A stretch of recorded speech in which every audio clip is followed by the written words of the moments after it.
Hi Smalls, and welcome back to another chapter of Homicidal Liu, the Underrealm. Before I get started, I just wanted to thank you guys so much for the overwhelming amount of support that I've received while I've been doing these chapters. I'm really glad that you guys like the story as much as I do.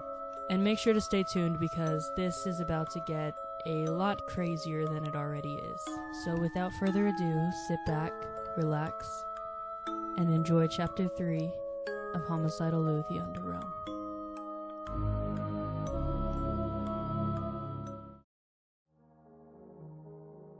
An unexpected encounter. I wasn't prepared for this, not in the slightest. As I stepped through Zalgo's crimson-red portal, I felt the relief of a cool autumn breeze sweep over me. The entire world shifted before my eyes. My coppery brown bangs swept across my face as I ran a hand through my hair, trying to get a better look at the dimension I'd just entered. It was dark. In a way unlike Zalgo's realm, however. It felt more alive.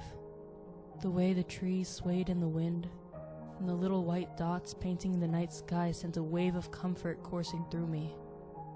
I almost felt alive again. I wasn't, of course. But you tend to get desperate when all you have left to cling to is hope. I heard the trees rustle with another gust of wind, the maple-colored leaves splitting to reveal a small clearing through the heavily forested backwoods. That's when I saw it. The so-called mansion of Slenderman. It was nothing like the home I resided in under Zalgo's power. Somehow, it seemed more lively, despite its obviously worn-down appearance. As the trees cleared further, I could see a small window, reflecting out light towards the forest. I took a deep breath. Okay, Sully, we're here. Now what? I inquired towards my altar, hoping he conjured up some sort of plan. The fuck do you mean, now what? Go kill that son of a bitch! He retorted in a husky tone. I don't know. I know you don't like him, but we can't just kill him, Sully. He isn't the monster you and Zalgo keep calling him out to be. I know it. He's my brother. I know him. I responded, clenching onto my checkered scarf closely. My grip tightened as an overwhelming pain and dizziness tugged on the nerves inside my brain. I yelped slightly, falling to the ground at the sudden pain. My consciousness drifted as Sully pushed me out of the light, standing and brushing the dirt off of our pants. Tch, you have the nerve to talk about the person who murdered us like that? The fuck is wrong with you, Liu? People like him don't deserve sympathy.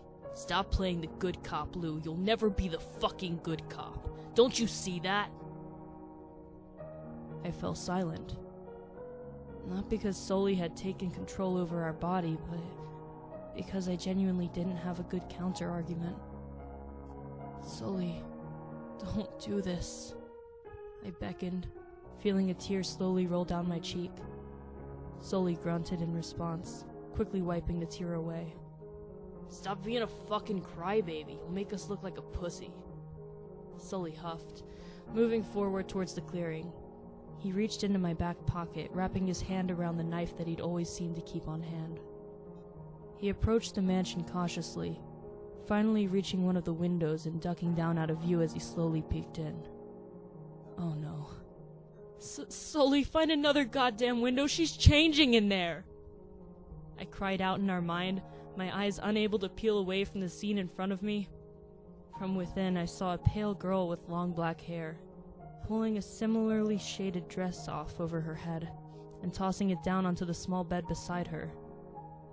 I could have sworn she looked familiar, but I couldn't get a good view like this, and— Sully! I desperately pleaded for him to look away again before my train of thought was swiftly interrupted by the dreaded sound of a gun cocking from behind me. Sully froze, gritting his teeth in annoyance. The voice from behind me spoke suddenly. It sounded raspy and unforgiving as hell. Who the hell are you? The voice demanded. Turn around, hands in the air, and I swear to fuck if you have a weapon, my friend here will blow your head off. A second voice spoke with a warning, yet clearly agitated tone. Sully complied, slowly raising his hands up with a sigh as he turned around to face the two men. But they were unrecognizable. One wore a black mask over his face, the features replaced with red eyes and a frown stitched into the fabric. He had a gun, and it was aimed directly at us. The other sported a white painted mask that prevented me from seeing any distinctive features. Halloween ended last month, dumbasses. Sully scoffed ignorantly. I mentally rolled my eyes. Besides, you can try shooting all you want, but I'm already dead, so you'd really just be wasting your bullets. Sully raised an eyebrow towards the two. They looked back and forth between each other before the masked man spoke up. "Tell me your name," he demanded.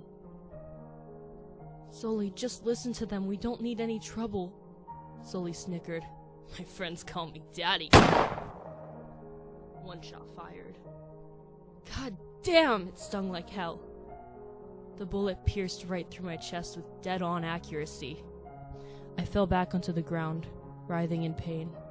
Sully laughed through the agonizing sensation. I'm dead, you fuckers. He choked out, picking himself back up off the ground, and bang! Another shot. Fuck, this hurt worse than getting stabbed. Sully, stop! It fucking hurts! I begged, the tears rushing down our face again. Sully winced, irritably wiping away the tears again. God damn it, Lou, what the fuck did I say? The hooded man seemed to lower his gun for a moment. Lou. As in Lou Woods? He asked, uncertainty clear in his tone. Sully picked himself up yet again, blood rushing out from our open wounds profusely, though the pain was slowly beginning to subside. What's it to ya? Sully scoffed back, narrowing his eyes at the two. The two exchanged one final glance before the hooded man spoke again. Lou Woods has been dead for 2 months, he argued, clearly not believing us. Sully threw his hands up in the air, entirely pissed with this entire situation. That's what I've been fucking saying, dumbass! I am dead! He stared back at them, crossing his arms with a huff. The wounds crossing our chests slowly began to emanate a soft blue glow as they healed entirely, the blood stopping at once. The two stared in disbelief. So, you gonna keep shooting or what? Sully chided, drawing the knife out from our back pocket. That was all it took before we were tackled down to the ground, overpowered by both of them and quickly restrained. Sully went for the obvious option number 1, phase through the restraints.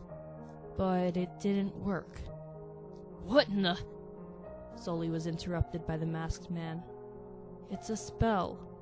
Did you really think you could make it inside of the mansion without the Slender Man himself finding out first? The masked man asked in disbelief. Before Sully could respond, the two of them began tugging us along towards the mansion entrance. Sully, this is bad. Really bad. If Zalgo finds out about this, then... I whined before Sully cut me off. Can it? I'm gonna get us out of this. Just give me a goddamn second to think. The mansion halls were entirely empty. It was sort of eerie, actually. I suppose it really was later than I'd thought.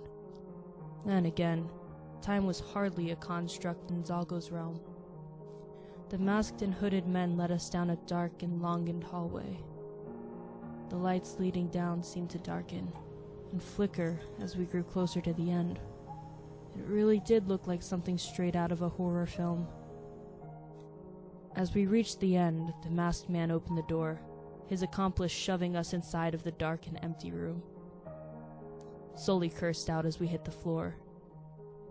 The masked man motioned for his partner to step away from the door. Our business here is done. The boss will talk to you whenever he gets the chance. But hey, you're a ghost, right? Not like you have any basic necessities anyways. The masked man chuckled, sarcasm clear in his tone as he slammed the door shut. That's not how it works, assholes! Sully shouted back after them, but they were likely too far to hear it anyways. I looked around the room curiously, searching for any possible methods of escape. It was too dark to see, though. Not a single window in the entire closed-in room. It didn't help that my hands were bound behind my back. If those two men were telling the truth, we'd be face to face with Zalgo's so-called underling any moment now. Damn. I really wish it was possible to die a second time.